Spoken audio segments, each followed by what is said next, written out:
The button is pushed. We push the button. It's working. Hell yeah, son. Hell yeah.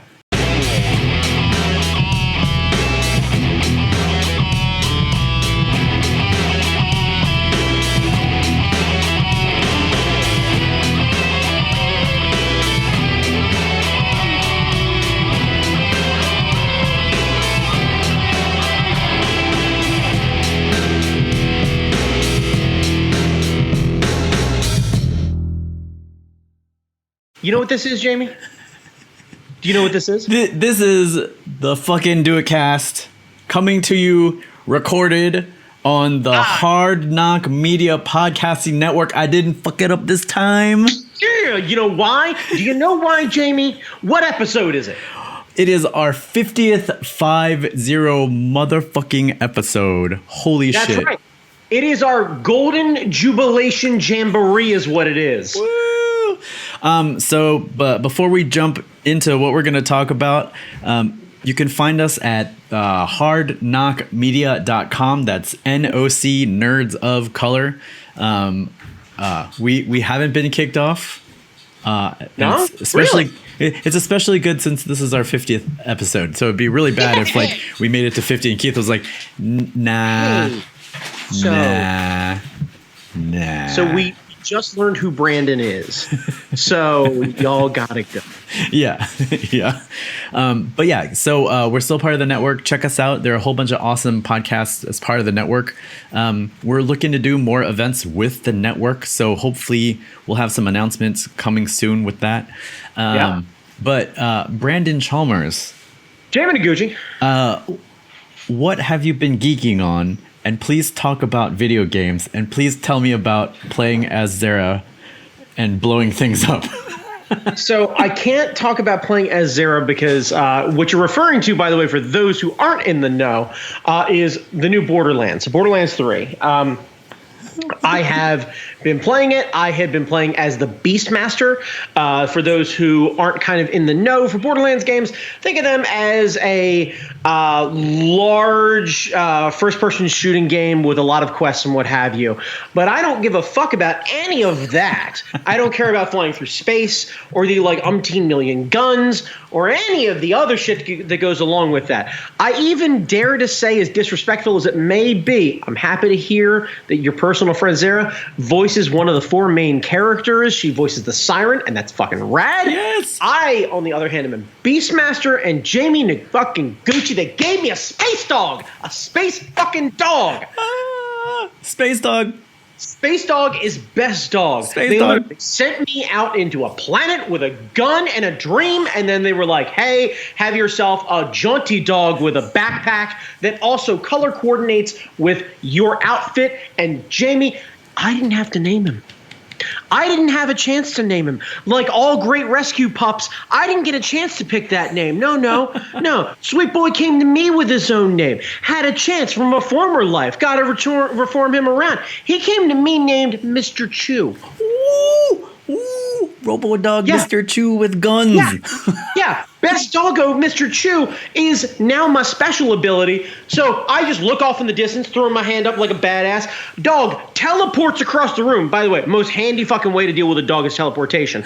He immediately triples in size and becomes irradiated and just starts mauling motherfuckers for funsies. Oh, wow. Jamie, this is the best version of any sort of shooting game I've ever been in because I don't like to play like Splinter Cell. Not for your boy. Going through Call of Duty with the ghillie suit, trying to sneak through the sniper. Not me. No.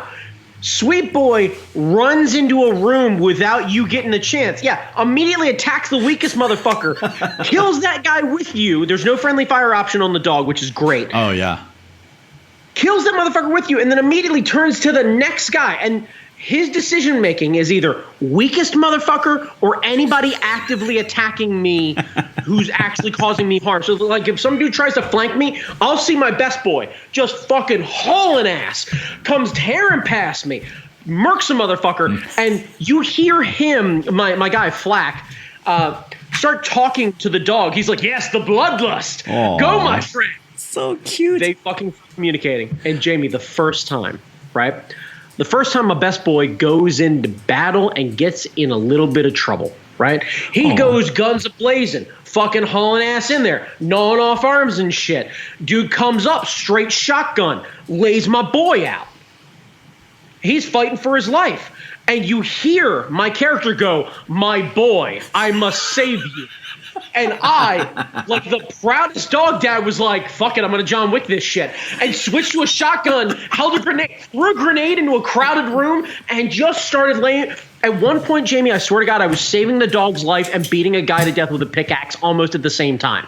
Like, you have to beat a motherfucker down, or you have to decide to repair your dog while you're getting beaten. I'm watching my shield get depleted as I'm starting to see his life bar come up. Cat friend, hello, cat friend. I don't think Trinket would do well in Borderlands. Although she's ferocious, so no argument. But I managed to get best doggo friend up. My shield drops. He mauls that guy, and on my last bit of life, as I am fighting for my life, because the dog, I saved the dog. My life bar is going down. I've been taken down. You got like a fight for your life option where the bar is depleted. You get a chance to start firing. The dog mauling the guy. Me with a shotgun. The dog manages to get the kill and save my life. Oh my God. Best and I are fucking bonded. Oh my God, that's amazing. Are there? I've never played a Borderlands game. Yes. So are there boss fights? Yeah. Oh, there's a bazillion of them. Yeah. Yeah, because the idea is essentially it gives you quests. So you go out and there's like a main story mode, and then there's a bunch of other side quests. So you find somebody whose family got murdered, or somebody stole something from somebody, and the idea is essentially you're doing these side quests to get guns or XP to start ramping up your character. As your character builds and gains levels, you unlock more skills. So like right now, I think I'm at level 15. So like right now, as I gain the skills that I have help my dog. So that's so cool. Right. So like the first set of the skill tree that I amped up was like my own personal damage and my own accuracy. The next one was the dog's strength gets upped. Then the dog's critical hit damage on first attack. Oh, that's so cool. And we have this sort of simpatico thing now that I'm trying to build up, where if the dog starts attacking somebody, my health bar goes up. If I start attacking people, the dog's health bar goes up. Right. So I can literally send Best Boy in, just fucking mauling dudes, and I can sit back with a sniper rifle and just pick guys off and hear the dog mauling guys, because that's my favorite part. Yeah. I'm sniper aiming, and all of a sudden you see the dog come clean across my radical, and you see a guy hit the ground. This sounds amazing. Bullets, going, God damn it, let him up. Let him up. So I guess once you beat the campaign, is there other stuff to do? Zillion things to do, Jamie. Yeah. Genuinely. There are, so far, I've managed to get to 3 different planets. Wow. There are tasks and quests on each planet.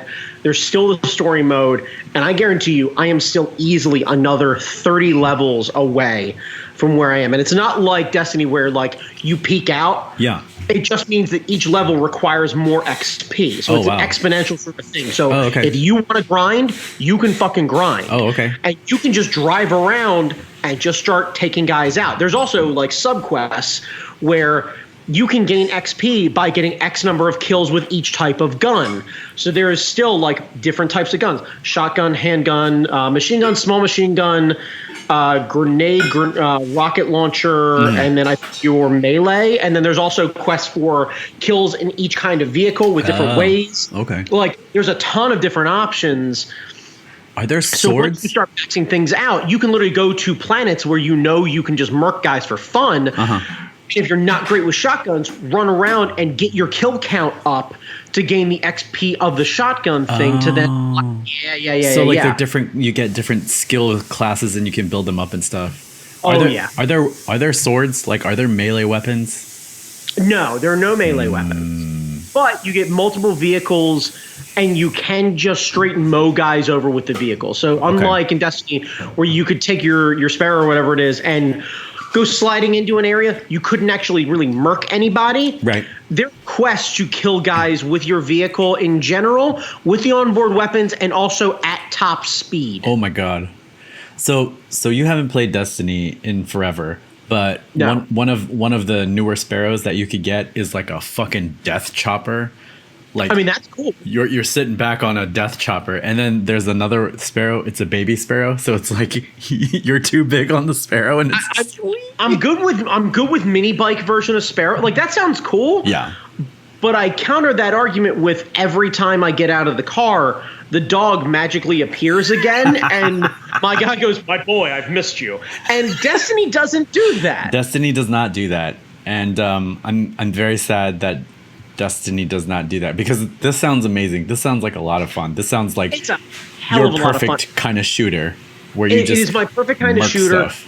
Right, and like, because it is mostly designed to be played against the computer, you can do it at your own pace. The other cool thing is that I can jump into your game with you in your campaign.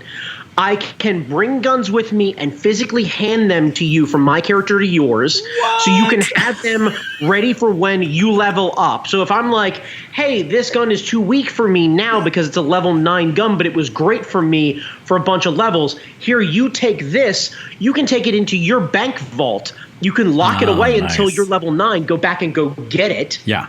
Which is rad, but I can also help you through tougher bosses, so I can leapfrog you through levels to build you up a ton. Fun. So this way, when we're doing things like, I can also bring you into my game, have you sit in the back with a sniper rifle, and because the XP is so much higher on the guys I'm beating, you can start immediately gaining 3 or 4 levels in an Oh, wow. afternoon. So like you can Right. leapfrog and all that kind of shit. Exactly, right. And then you go back into your game, OP as hell, and just basically walk around without even a gun in your hand, just going, fuck it, Matt. Just come at me. Right, yeah. Is there, so one of the big problems, well, among the many problems, one of the big problems I have in Destiny is that there's not enough space to carry all the shit that I want to carry. Is the vault limited still? The vault is limited, however, you have the ability to spend money and upgrade your vault size. Ooh, okay. So the other thing that I've learned with this is, unlike Destiny, where you've got like super elite guns that everybody pines after, because there's no real like one gun that everybody searches after. Right. You end up kind of not being so committed to your guns. So you're like, all you're really doing at that point is just watching stats, where you're like, okay, this does more damage with a higher accuracy rating and better handling than the gun before it. Right. It has about the same reload time. It has about the same clip size. It looks slightly different. Who cares? And immediately you sell your old one, carry the new one, and just don't even think about it. So like there's no quests for like the Ace of Spades No. or like Nerd. With your multiple Destiny shirts. shit, But the last word. see, I would like to believe that you brought those down to have those for the podcast, and I know you didn't. I know they were just sitting next to your desk. The last word. Yeah. And don't get me wrong, like, there's something very cool in Destiny about that feature, because you get a chance to kind of see these people and see the guns. Yeah. They're not really that way. Yeah. Like, you end up kind of picking the style that you like. Like, I've learned in this version of this game, also there's multiple fire modes. So my machine gun has the ability to go auto or semi-auto, and when it goes into semi-auto, the zoom multiplies by 3 for the current gun that I'm holding. So I can essentially turn it into a low-powered sniper rifle. Fun. So I can literally sit back, pick guys off, and if they start to rush me and the shotgun's too slow, I can switch to full auto and just start mowing guys down. That's awesome. So the versatility is really good, but like some guns have the ability, instead of switching firing types, they switch damage types between like electricity and corrosion. It's got a little bit of a Pokemon element that way too. When you start shooting guys who are squishy and not robots, fire-based is better because you can actually set people on fire. I love environmental damage or elemental damage in games. It's so much fun. You just get to see like the effects. Right. And like there's a brand of gun that's called Torg. Every Torg gun has explosive ammo. It's a selling point of the gun. It's not a special feature. It's just what happens with every Torg gun. And you find this out because you're standing in a bar listening to a radio ad where they're talking about Torg guns, and the guy's shouting into the thing going, Torg, everything we sell blows up. Hell yeah. It's like, does he do it in a Balmer accent? No, but I'm available. Oh my God. There needs to be a patch where you can upload like a Balmer accent for some of these. I'm super good with that. One final question. Yes. So one of the things I hated about Anthem, and I don't know if they ever fixed this after the demo, because I played the demo, I was like, fuck this. Right. If you picked up a gun in Anthem, you couldn't just equip it. You had to go back to home base. Fuck all that. Restart. You can literally take the gun that's in your hand and swap it out for the one on the ground and walk the fuck away if you want to. Nice. Okay. You don't even have to play the backpack bullshit. Nice. There's a straight swap option. Nice. Okay. So it's like in Halo when you just drop a gun, pick up a gun, and go hog with something. Genuinely, the thing that they suggest is start dropping shit that is too cheap that's in your pack. Nice. They start telling you to start cleaving. You're going to pick up so many guns. You're going to start to figure out which one's more expensive. Mm-hmm. And you're going to be like, well, I don't really care about the other one, but this one's $300 and the other one's only $150. So I'm going to carry the $300 one to go sell it later. Like, genuinely, you start looking that way. That's really You also funny. get this real life Legend of Zelda mentality of everything is available to break and everything you have to snoop into. So like loot's a huge thing. Ooh. So you start looking in every nook and cranny for like little boxes or cash boxes or anything else like that. You find out that like all the clay pots are breakable. I'm relatively convinced I haven't beaten enough of them yet, but I'm convinced that if I break enough pots, I'll get some sort of bonus. Because they like to acknowledge other games that way too. Yeah. So like you've broken 50,000 pots. Hooray! Yes, that's awesome. Right. Yeah. So they do like little achievements throughout the game that are just random and shit. Oh, yeah. I'm sure it'll be like I break like 200 pots, and they'll be like the quest is like a link to the past or something like that. I'll be like, I see what you did there. That's awesome. Yeah. Well, it's funny. This sounds like a lot of fun. It's a hell of fun. Yeah. Destiny just released Shadowkeep this week. Which means a whole bunch of new systems are in place, which means I think there's a free option. Like there's a free option to play like base Destiny. So if you ever want to jump back in, you can try out some of the new systems for free. And then I'm not entirely certain how it works, like what's behind the paywall or not. Like I think the raids, you have to buy the pass to get into the raids, but you hate that shit anyway. Yeah, you know what I really like about Borderlands? The main game is huge, and then they've got one DLC pack right now that's also huge. And then when they made the last game, they only made 2 DLC packs. Nice. They made each of them like $20, and they didn't make you fuck around with anything else. Yeah. Oh, I lied. I have one more question. How many economies are there? Because in Destiny, None. like you got the shards, you got this, you got the Okay. So like you have to collect these things. Cash, Okay. There's cash, and then there's iridium. Okay. Iridium is like a gem-based sort of thing. That there are special guns that use iridium. Other than that, it's non-existent. And for the first part of the game, cash is predominantly what's used. There are vending machines everywhere. That cash is still a very viable option in everything the entire length of the game. And iridium can only be used in certain situations of like there's a shop that's easily searchable in the sanctuary that gives you the ability to search these iridium vending machines, and that's it. And it's very straightforward. Like it doesn't force you to do this silliness. Nice. It essentially lets you kind of do it this way. Yeah. That's fun. Yeah, it's not designed to be a bazillion fucking microtransactions. It's just designed to be fucking good. Yeah. And it's also designed to be able to walk in. You could go pick it up tomorrow. You could pick it up 6 months from now. And you and I can sit down and play together with you as a brand new character and have an awesome afternoon playing together. And you don't have to spend any more than the cost of the game. That's great. And it's probably going to be a month at least from now before I get to play anything. Awesome. Right. It'll be a month before I'll get any real free time anyway. So yeah. When that happens, you pick it up, you let me know, we'll hop online together, and we'll play. Nice. And you can see my bestest boy go running into a crowd, and we could not do anything stealthy because thanks. Yeah. And it's the way all of that should work, and it'll be great. That's awesome. Oh, the other thing, we can share vehicles. So oh, fuck yeah. Yeah, so like old Halo mentality. So I can be driving, manning the regular machine guns, and then you can be on a turret with a rocket launcher. Witness! Yes. Witness! Hell yeah, full on war boys. Full on war boys.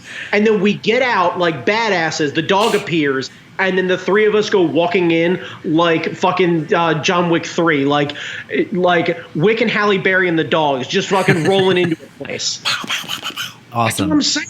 Yeah. God, that sounds amazing. Yeah, it's super good. Like my favorite part about the game is that I was super excited about it, and it has delivered exactly what I wanted, which is another Borderlands game. Yes. That's fun. Yeah. Yep. Yeah, I have stood by that. I know I've sung Borderlands praise for years. It doesn't try and pretend to be more than what it is. And some people might be like, yeah, it's a little boring because it's another Borderlands game. I'm really glad that it's another Borderlands game. It sounds fun. So if you played the old one and you were like, that was a lot of fun, I really enjoyed that, you're 100% going to like the new one. Yep. It sounds worth it. Go pick it up. It's a hell of a lot of fun. When I get some free time online, if you'd like me to help you leapfrog you up, if you want to go play on a Saturday, I'm down. We can exchange everything. Just hit me up on social media, and I can give you my PlayStation credentials and what have you. And yeah, it'll be super good. Nice. Yep. Welcome to the Borderlands portion of this podcast. yeah. But yeah, like it's good. It's real good. Like, I was really a little afraid when I had spent so long building that game up. And, like, I cracked it open and was like, Jesus Christ, don't be bad. Don't be bad. Yeah. Yep. Borderlands release day was a very good day for me. Anyway, so. Yay. Yeah.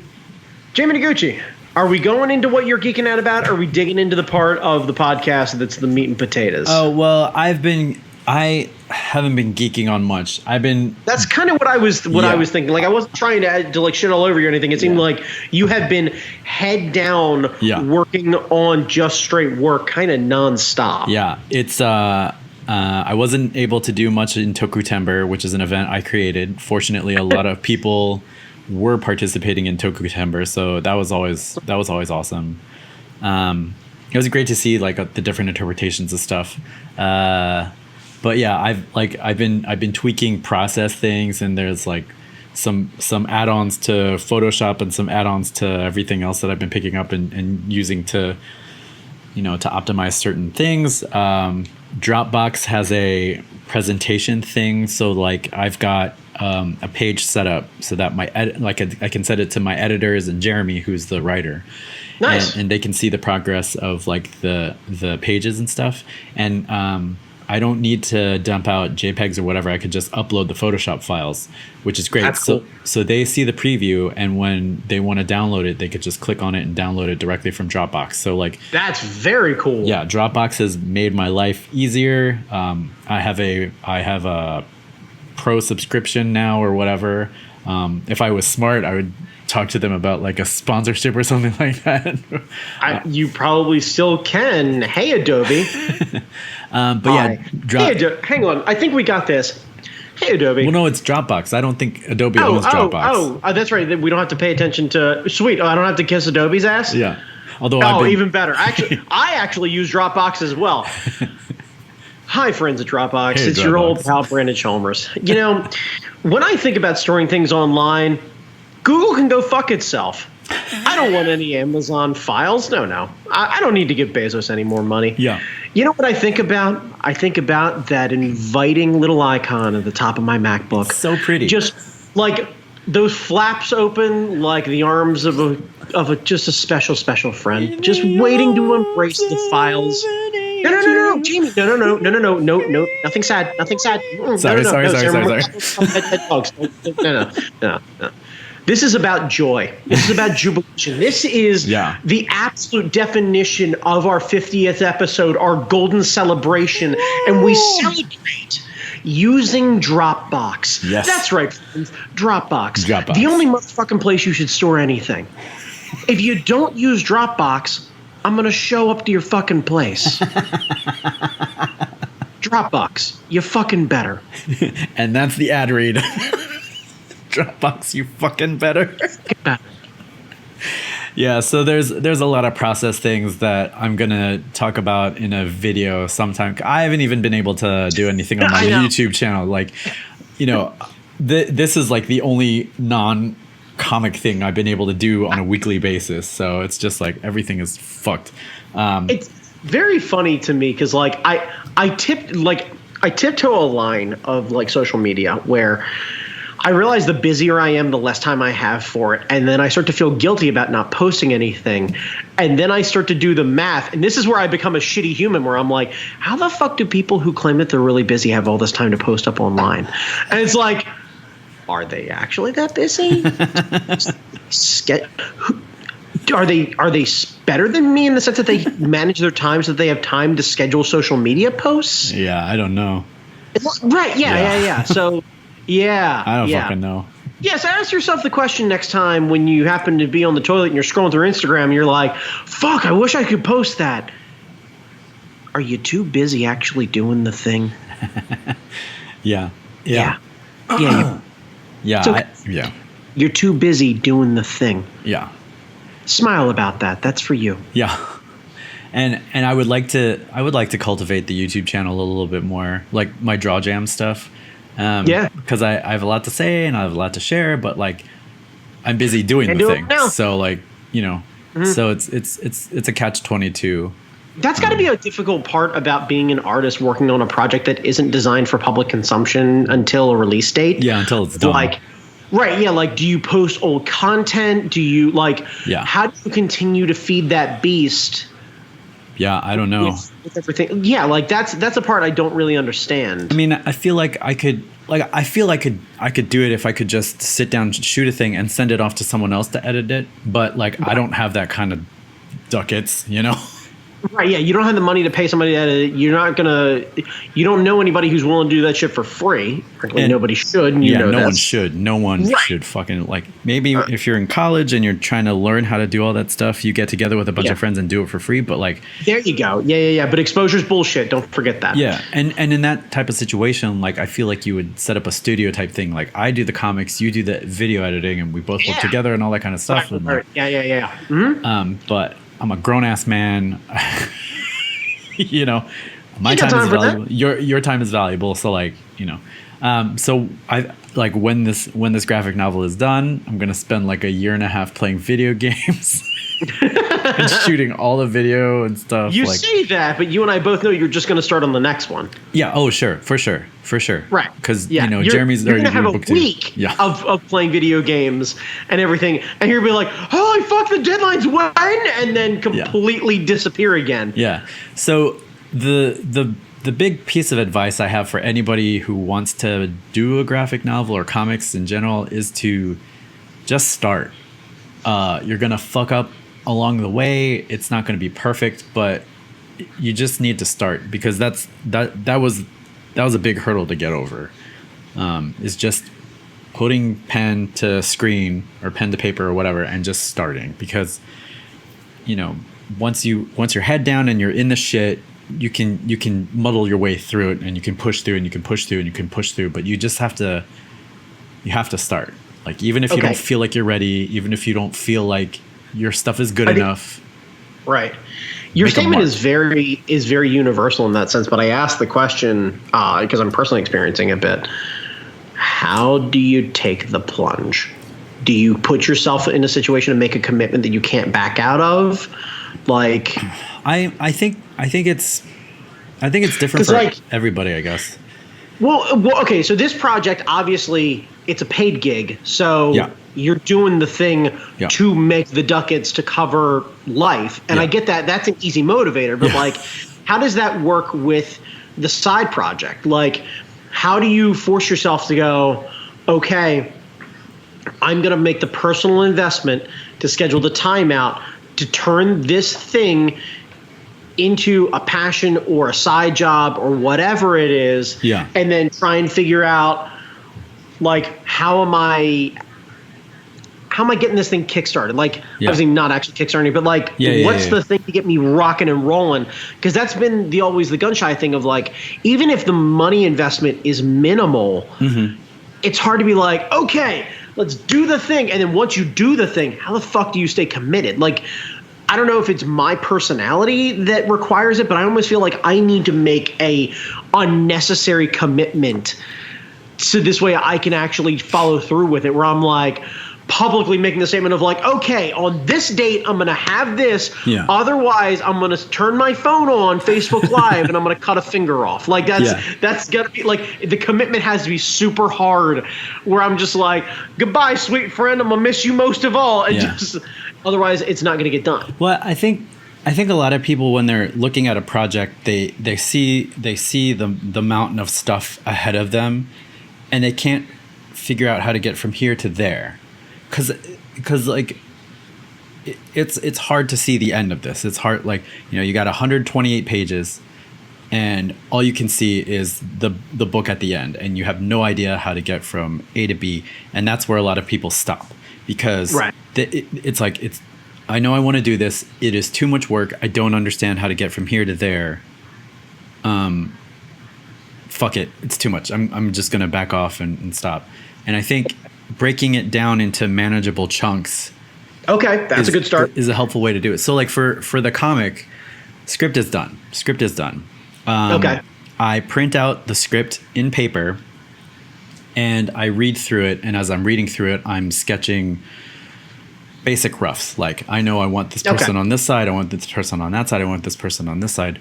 And so when I'm done with the script, I have notes and physical things, like I want this page to look like this, I have the basic layout and that, and then I go into the rough stage where I take all the pages and put it in panels, like put my little notes into panels, and then from the panels part I blow it up to full screen, and then I go right to inking. So from the roughs I kind of clean up what I need to and ink that.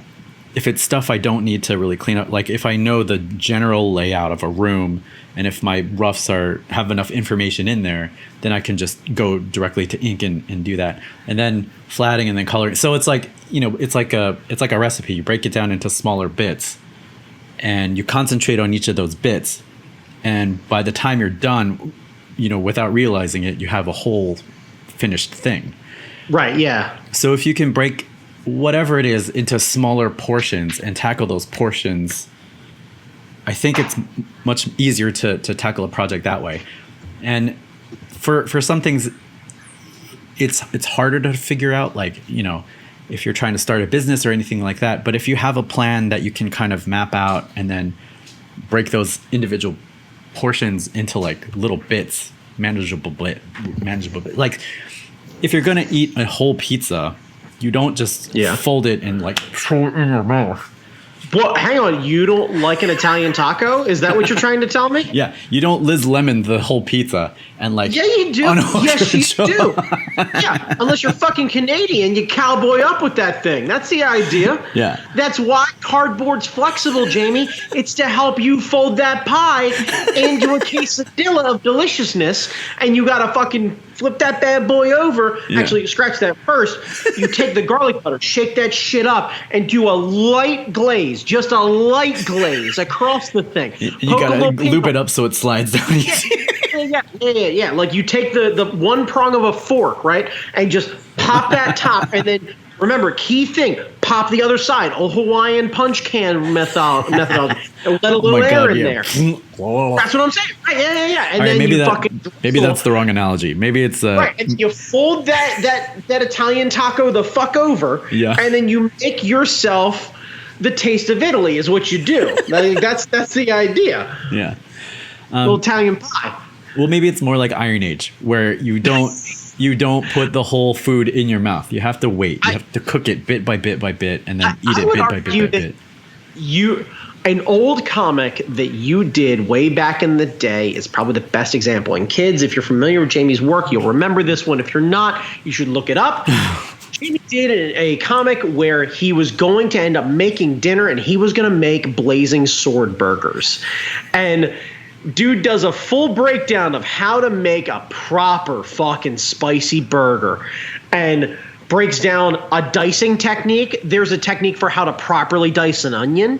There's, the recommended veggies, how they should be chopped, how to spice the meat, what the buns are looking for. And you basically got to remember that, like, oh, yeah, I got to do this. I got to do this. Yeah.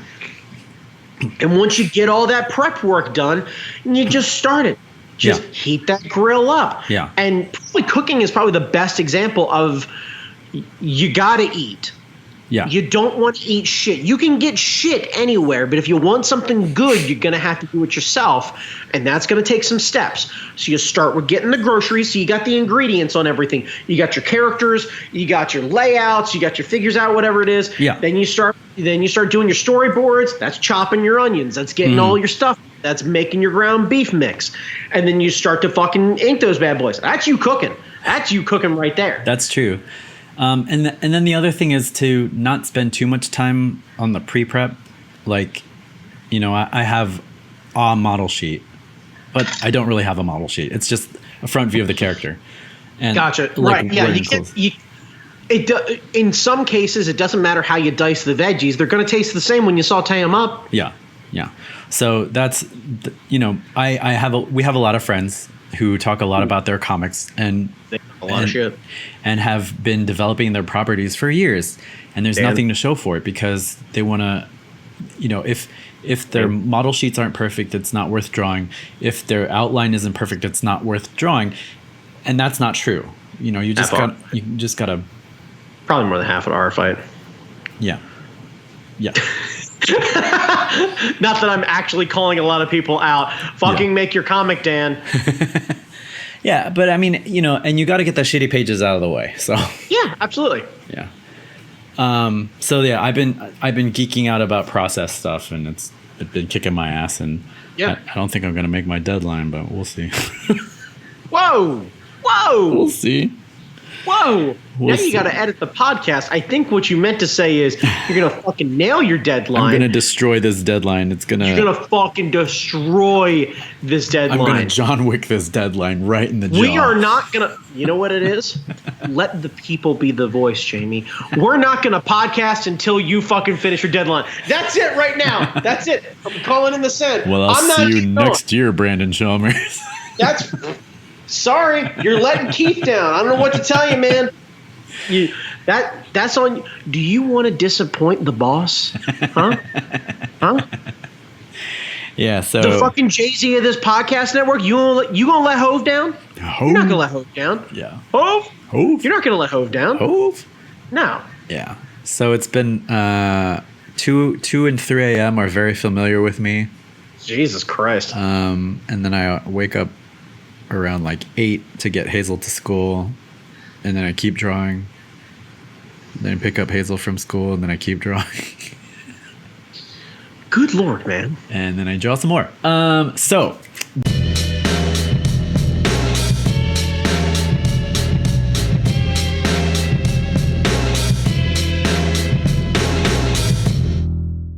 Brandon Chalmers. Sir. It is our 50th broadcast.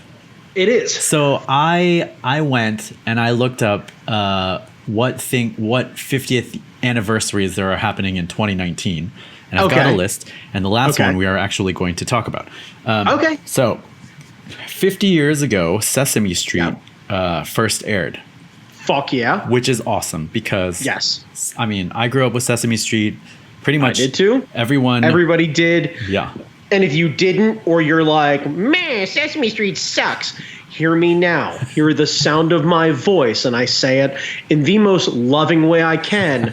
Fucking walk into traffic. You're a monster. Sesame Street is delightful. Or you're old. Like if you were no excuse. If you were old, no excuse. If you were old 50 years ago, you did not grow up with Sesame Street. Who cares? You fucking love the Muppets because they're the Muppets. That's true. It's Sesame Street is a delightful program. Yeah. Even if it's not for you, fucking Bert and Ernie, that shit's good. Cookie Monster's a delight, and you and I both know your curmudgeon-y motherfucking asses can relate to Oscar the fucking Grouch. Yeah. And at the very least with your kids, because they live in a fucking trash can called Earth, it's your fucking fault, you assholes. Yeah, and I'm sad that it's on HBO now. Like, I'm sad that they had to go to HBO for the show to survive. Dude, but no. That means that they can get that fucking adult rating. We can finally get that Muppet fucking Telly can finally get his dick wet. That's all right. That's all right. So yeah, Sesame Street, 50 years strong. I hope it sticks around for 50 more because I want Hazel's kids. If she has kids, I want her kids to be confronted with Elmo every fucking day. Oh. Yeah. 50 years ago, ATMs were invented. Ass to mouth it was invented 50 years ago? ATM, yeah. The Greeks Greeks didn't do it. No, the automatic teller machine was invented. Ah, that ATM. Gotcha. That ATM. Oh my gosh. Oh wait, no. It was introduced at Chemical Bank in Rockville Center, New York. I was like, Rockville? Nice. No, but it was Rockville, New York. Rockville Center, New York. 50 years ago, we had the moon landing. Hell yeah. Apollo 11, Neil Armstrong, Buzz Aldrin, and Michael Collins. Michael Collins did not get out of the pod. He was piloting so that Neil and Buzz could step on the moon. And so Neil could come back and punch people in the face for doubting him. Yeah, I'm kind of good with all of this. Or Buzz. Also, Buzz is the puncher. Buzz is the face puncher. Buzz, I think, is the puncher, and fucking love that. Anyway, how solid of a dude is Michael Collins? Michael Collins is kind of the man. Like I equally want to hang out with Michael Collins because he sounds like he would be a super, super chill dude. Yeah. And also sounds like the last guy you want to spend any time with. Because who the fuck goes to the moon is like, I'm going to stay in the car. Yeah. Like, how did he not be like, okay, come back in, fucking, we're switching suits. At the very least, I'm going to drag my foot across the ground and draw a dick on the moon. Yeah. Like, how do you not do that? Well, Brandon Chalmers, this hand has shook the hand that shook the moon. Okay. I have met Neil Armstrong and Buzz Aldrin. Nice. Because I used to work at headquarters, NASA headquarters in the web department, and we would sometimes work the Hang on a second. You should probably pick that up. You drop that on the ground. Yeah, that I'm sorry. Jamie Noguchi nonchalantly throwing out there, oh, yeah, no, I met the two guys that walked on the moon when I was working at NASA HQ. It's no big deal. It's just something that I do. By the way, I was published in Time Magazine. I'm Jamie Noguchi. Yeah, well, there was a big thing about the Apollo 25th anniversary or something like. Oh, it was NASA's 40th anniversary. Oh, okay. And they brought a bunch of the old timers who were still around to do interviews and stuff like that. Our contract was tied in with a TV contract. There is such a thing called NASA TV. If you look for it on your cable box, it's boring as fuck. Which is because they bring out the scientists to talk about space stuff, and the scientists will go sciencey. And if you're not into science, it's really hard to understand. Man, that is something that like pro wrestling can really teach everybody. If you've got a boring motherfucker, give that bitch a manager. They need a mouthpiece. Yes, they need. God damn it. NASA needs a Paul Heyman. Hire me. This is what I'm saying. Yeah. I can come out and cut a fucking salacious 5-minute promo on fucking Mars. Yeah.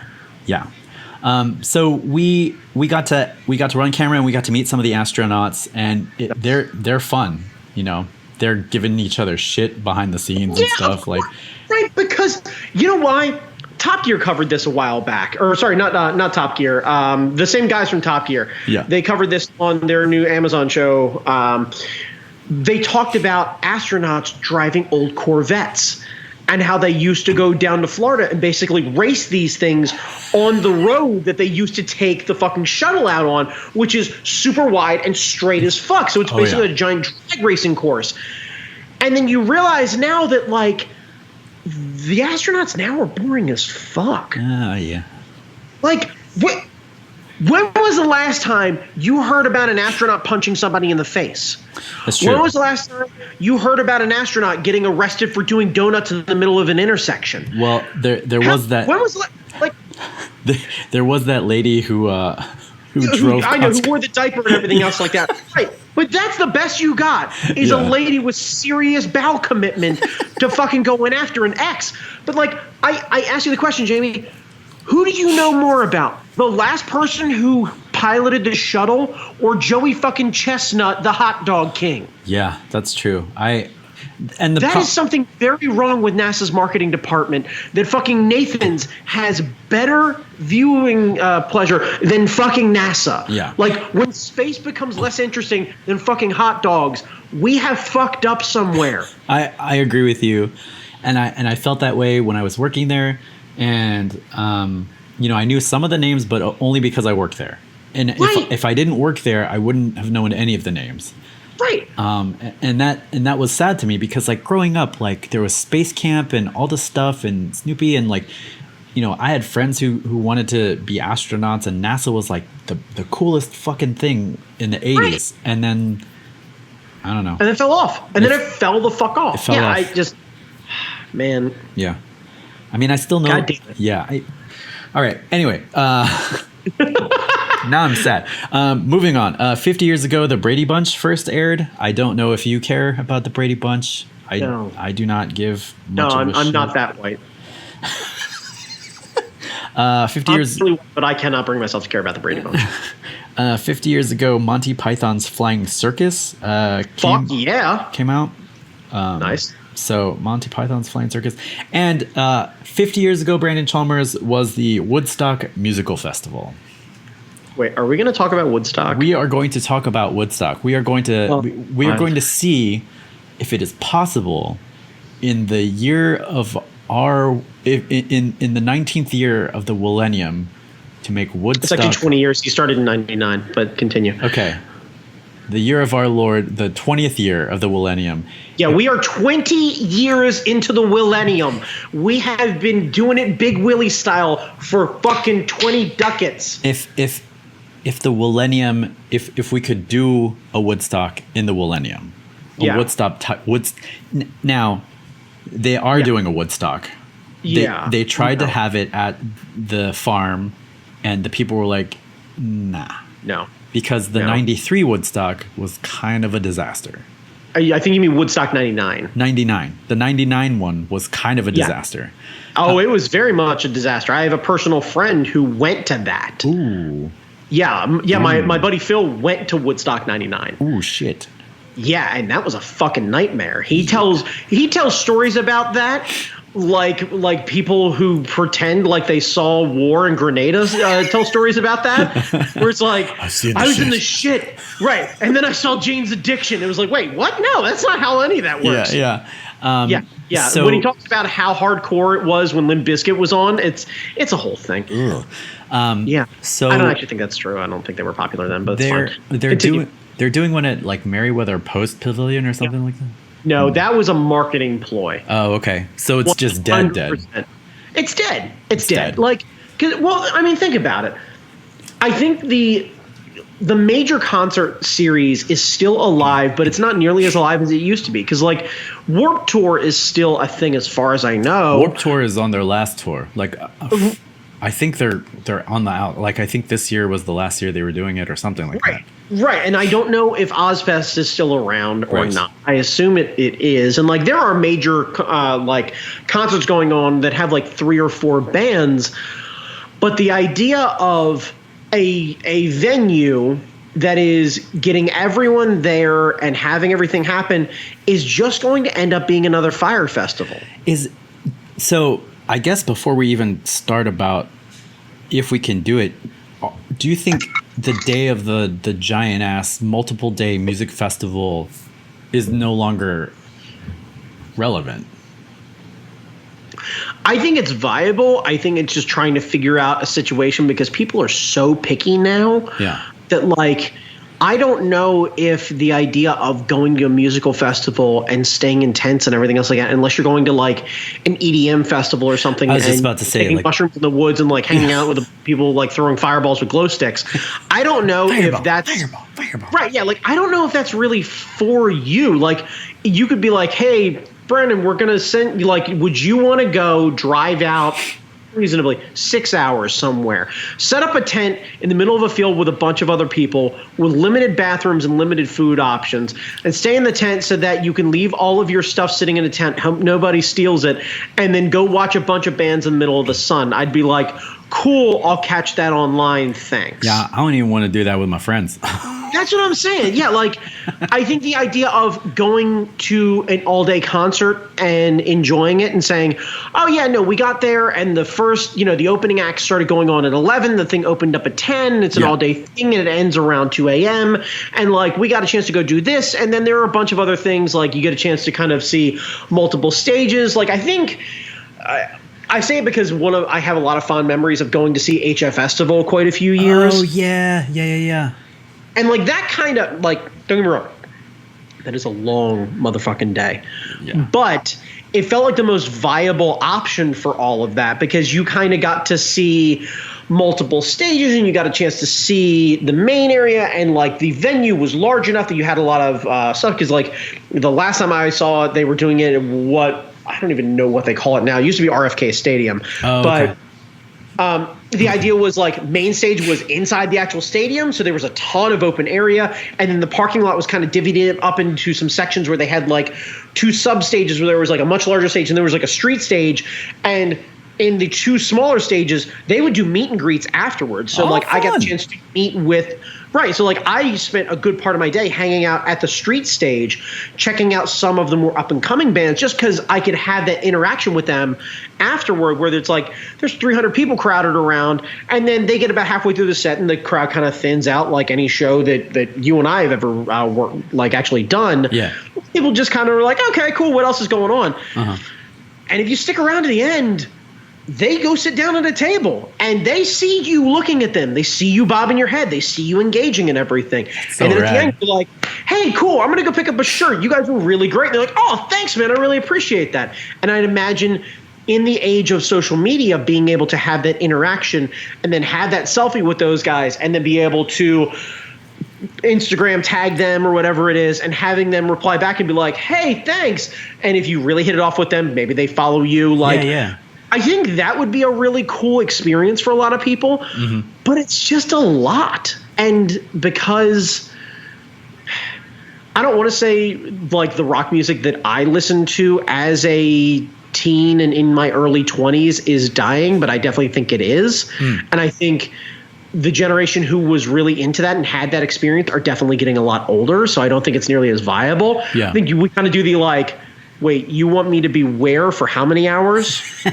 Well, and that was the other question, like what type of music? Because the initial Woodstock was all like it was folk rock, some like early rock, acid rock, all that kind of stuff. I think there was some jazz on stage. I think like right.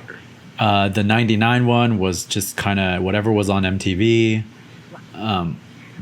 Which was pretty much everything, like Limp Bizkit and within reason. It was a lot of very rock based things and Blind Melon. Right. Blind Melon. Melon? Yeah. The girl with the bee costume. What was that one? Yeah. So what would it even be today? Because like probably hip hop that I know nothing about. Mumble rap. If SoundCloud did a festival, they could probably pull this off. Ooh, a SoundCloud festival would be kind of cool. Because if you think about it, the acts, you could literally get because most of these songs are like 3 minutes, or not even 3 minutes long. Yeah. And if most of these guys are doing backing tracks, and a mic or two. Yeah. Even if you had to wire 5 microphones on stage, a backing track, and then a basic setup for like a music kit, the upfront cost is probably pretty minimal to do it. You could probably rotate these guys out every 35 minutes and be able to just have everything going on. You could have 60 artists and literally had the thing last, I don't know, 8 hours. That'd be kind of dope, actually. Yeah, like you just hit it and then like this is the thing, and then they rotate through it, and like minimum is like, hey, you need at least, I don't know, 10 tracks to play the thing. Yeah. Yeah. You could hook up your iPad and just hit play, and then well, that's what, like I feel shitty saying it because like I know nothing about making trap music or anything else like that, so I have no idea how much or how little effort it actually takes. Yeah. but I know the equipment is a lot lower than, let's say, the fucking Foo Fighters. Like, so Like, I have to believe the upfront cost is lower. I have to believe that it would be a lot easier to do that sort of thing. It's worlds more popular than the Foo Fighters are now. Yeah, I mean, you could get a turntable program on this motherfucker. Like, right. You know, so, this compared to a van with a drum kit and an amp and a tube amp and another amp and a bass amp and bass and all that kind of shit. Like, if you can fit your kit on your laptop or on your iPad, I mean... Right. Then you're talking, like, these guys are basically setting up with a carry-on, like, with a bit of carry-on luggage and a backpack. Yeah. And you essentially have a light crew, a video backdrop crew. Like, you could probably pay some graphic designers to start doing a backdrop for each artist and work with them leading up to it to make each experience unique. That'd be probably fun. Your larger guys could have some sort of, like, laser show along with everything. But, like, really, you're talking about way less than what it takes to fucking get Pink Floyd onto a stage. Yeah. And they could probably share the setups. Change a few colors, change a few patterns, have work with the graphic designer or something more specific to them. Yeah. And come up with something really clever, have a huge turnout for everything, not have to have it be an overnight festival or anything like that, and then have a bunch of vendors and then have a bunch of corporate sponsors just handing out things. Mm-hmm. Fucking Red Bull showing up, handing out fucking Red Bulls to everybody and what have you. And that'd be kind of fun. We say this knowing damn well that neither one of us Googled to see whether or not this is actually a thing, and it probably very much is a thing. There's probably a SoundCloud fest that somebody goes, these fucking old men have no idea. There's a someone I used to work with. She used to go to this. Well, she still goes to this music festival that happens in like upstate New York or something like that. But it's all music that I'd never heard of. But it was like EDM and dance and shit like that. And so it sounds like this happens, just not genres that you and I are familiar with. I think maybe that's it. I think the genres that you and I are familiar with, it doesn't really happen anymore. I think, at least for me, for the music that I'm into, it's now down to the, like, these three bands that you recognize are going on tour. You're like, fuck yeah, I like two of these bands. And right. And then you start to do this like, boy, I hope the band I'm kind of okay with doesn't go on second. Yeah. And then it just, Well, and the music that I'm into, they play at Wolf Trap. Right. So it's like, well, the weird thing is, like, I always felt like the cultural impact of Woodstock is greater than the event itself. Like, from all reports, the event was a shit show. Like, yeah, I think that's the reality, though, is that Woodstock is a thing because they didn't have anything else to latch on to because there just wasn't that much shit going on. Right, like, right. It's funny. So, like, I listen to a lot of historical podcasts, and, like, the ongoing joke among a lot of them, especially the Dollop, which is one of my favorites, is there wasn't a whole lot of shit going on way back when. So, like, because there's no TV, because you don't have any internet, because you don't have multiple channels, there's no cable or anything else like that. Like, when things are happening pre-television, you show up. Hey, there's a headless chicken at the state fair. 25,000 people. Yeah, what the fuck? Right. Now you get 400 maybe if your Facebook ad's big enough. Yeah. Right. Yeah. And then hashtag headless chicken, and then everybody shares it, but nobody actually goes to see the thing. Yeah. So I don't think that Woodstock is a viable option anymore with the way everything's set up. It's because everybody, like, it's the old Pat Oswalt, I think, did the best version of this, where he's talking about, like, getting fit and trying to work out more and trying to take better care of himself, and all of those things, all of those self-sacrificial, not eating those things, not doing those things, are competing with things like whiskey and pretzels. Yes. And it's incredibly difficult to be depressed and be exhausted with everything and then go fucking grab life by the balls and shake it and go fucking work out and do the thing, because I could very easily watch these trap videos and get drunk and eat pretzels, and that takes very little effort. And when you have to compete with whiskey and pretzels for everything, nobody wins but whiskey and pretzels. Like, yeah. And because you can play video games while eating whiskey and pretzels. Why do you think the fucking video game championships are the most popular thing going on right now? Yeah, I mean, you don't even. Yeah, that's exactly right. I don't even have to play them. I can watch other people play that while drinking whiskey and eating pretzels. Like, and again, I feel better. I get excited about like Teabagger 420 winning the fucking championship. I'm like, yeah, my boy. And I think Patriot Act probably did the best version of that, where they're talking about in 5 years, Jay-Z will be interviewed at this thing talking about his boy with some terrible, like, Reaper's Balls 69. Boy, I'm really for him in the tournament. Yeah, man, that. Yeah, shit. Because you're right. With less shit to do, you go out and you do stuff. Right, yeah. Hey, there's this huge music festival with all these bands. Well, how far away is it? Well, it's like 6 hours away. Well, shit, we don't have anything going on Saturday. Get in the Where van. are we going to stay? Yeah. Well, we can grab a tent. We can just pitch a thing right in there so we don't have to go anywhere. Well, hell, that sounds great. What else are we going to do? I don't know. Go climb a water tower? Like, I don't fucking...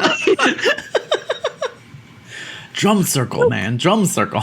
Yeah, like, no fucking wonder everybody, like, I understand why people are nostalgic for the 70s, because you didn't have shit to do. So, like, there's 3 channels, so I guess I'm going to go out and go do fucking something else. Yeah. But I got Kamen Rider and pretzels. Right, that's what I'm I saying. had to go nowhere. Yeah. Oh my god, and the new season is so good, Brandon. Holy shit. See, this is what I'm talking about, Jamie. Are you going to go to this magical festival in the woods? Because there's a Kamen Rider marathon on. Oh, fuck. Oh. Yeah, and the wife just got a bunch of new pretzels, and they're filled with all of your favorite things. Chili pretzels. See? Cheese pretzels. Garlic pretzels. And not like garlic dusted pretzels. I'm talking about like a pretzel with just a clove up its ass. Right, yeah. And somebody made a chili cheese dip for those garlic pretzels. Fuck, I want garlic pretzels, Brandon. That's what I'm saying. You know what? Fuck the festival. Let's go make garlic pretzels and go watch Kamen Rider. Yeah, we're going to get that big bulk of garlic from like Whole Foods or like the pre-peeled garlic, and we're just going to get the dough and pop them in there. Do me a favor, if you could keep talking about this, but do it slower and lean into the microphone a little bit. Now you get one of them family-size cans of that Hormel. You pour it nice and slow. Oh, yeah, girl. Then you bake them pretzels. Shit. And you get not just a bowl, a bucket to put the chili in. Oh. With its own little burner to keep it warm throughout the day. That's what I'm saying. Are we doing that little double boiler fondue action? Fuck, dude. I know what I want for my birthday next year. Oh, shit. Are we making garlic pretzels and having us a fucking chili cheese party? I think we just I think we just said it. I think we just invented. I think this is our version of Woodstock. That's it. That's it. That's the marketing ploy, Jamie. Guys, it's Jamie's birthday. We're making garlic pretzels with chili cheese dip. It's our Woodstock. No other explanation whatsoever. Yeah. Oh, I got the garlic powder. Get out of here, Steve. You bastard. Yeah. No powders. I love that you assume that Steve's going to show up with garlic powder and half-ass it. Good for you. Oh my god. Poor Steve. I'm so excited about this garlic pretzel chili thing. Yeah, that's it. That's what we're doing. Like all episodes of this podcast, it starts with something logical, it ends up in food, and then some sort of I swear to God, you know the secret of this podcast is? Watch the first 5 minutes to see if we're going to be half interesting, and then cut to like the last 25 and watch us just drool over fucking dumb food. Yeah. Everything ends up with food. God damn. Yeah. Wow. All right, Brandon. Yeah, well, we're not gonna top that. Yeah, that's what we're gonna do, Jamie. I think I'm gonna start researching how to make pretzels because I've never made pretzels before. Yeah. But I have got literally like a mayonnaise jar full of minced garlic in the fridge. Yeah, and I actually have my own homemade garlic butter to top these pretzels with. So I think I'm going to get a bacon this weekend. Yeah. Yeah. Yeah. Yeah. Oh, Yeah. God. That's so good. Yeah. Okay. Anyway, Jesus Christ. Yeah, Brandon. Well, congratulations on our 50th episode. I have no idea how many of the Art Fight podcasts that you did.